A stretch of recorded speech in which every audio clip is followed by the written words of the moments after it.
I am a single guy living in the middle of nowhere, Nebraska.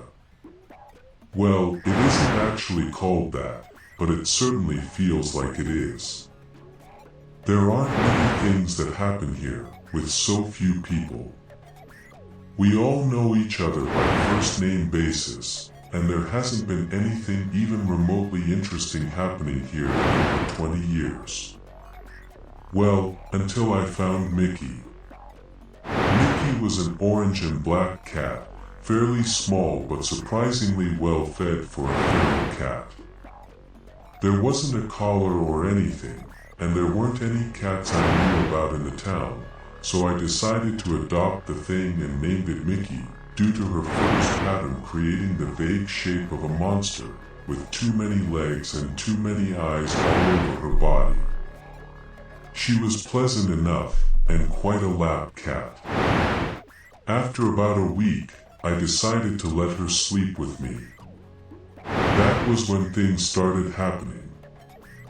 I normally cannot remember my dreams for more than a few minutes after I wake up, but about 3 weeks after Mickey started sleeping with me, I remembered them much better. That would be cool and all, if said dreams weren't becoming nightmares. Every single night.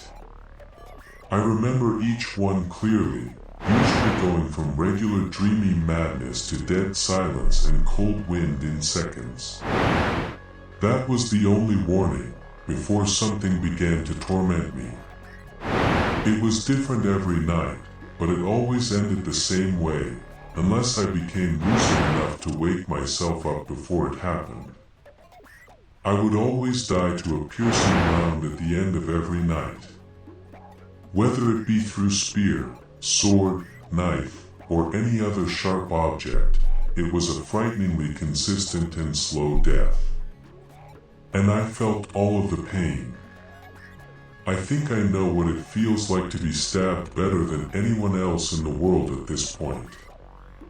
I always woke up with cold sweats and a throbbing pain where I had been killed, but nothing more. It faded after an hour or two. I could never extract any details, besides the fact that it had at least 4 eyes and 5 limbs. It was almost entirely black, with only the pupils of its eyes showing. I began to suspect Mickey being the culprit of these nightmares, but it was hard to believe a simple cat could cause such nightmares.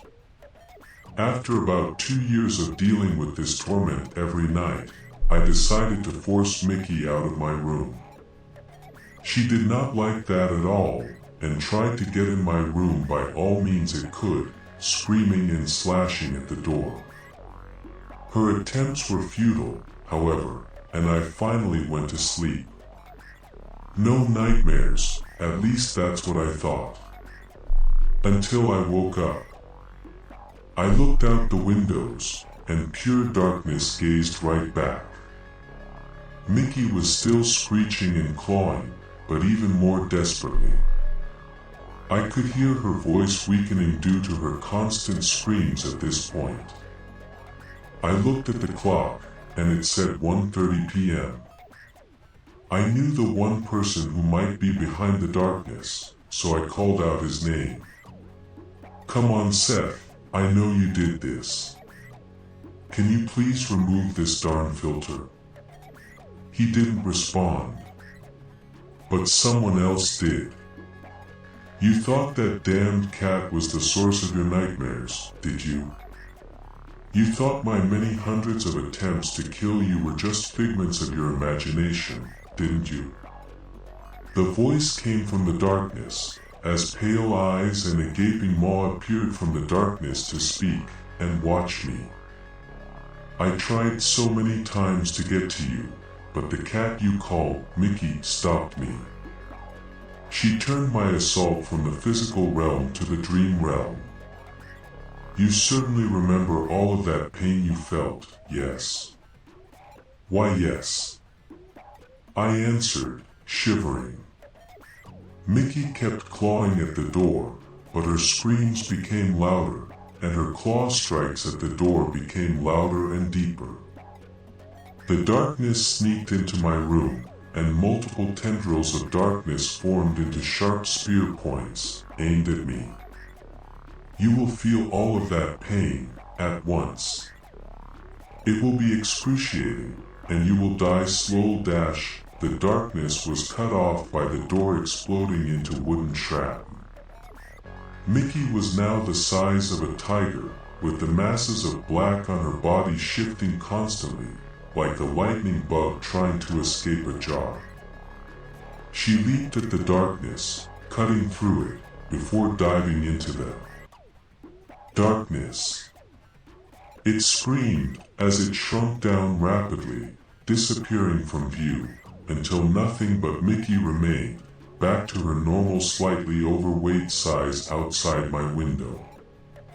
Her black pattern on her fur had gained a new high, and a large area with sharp black teeth-like markings opened, revealing her orange fur below. Thanks so much, Mickey.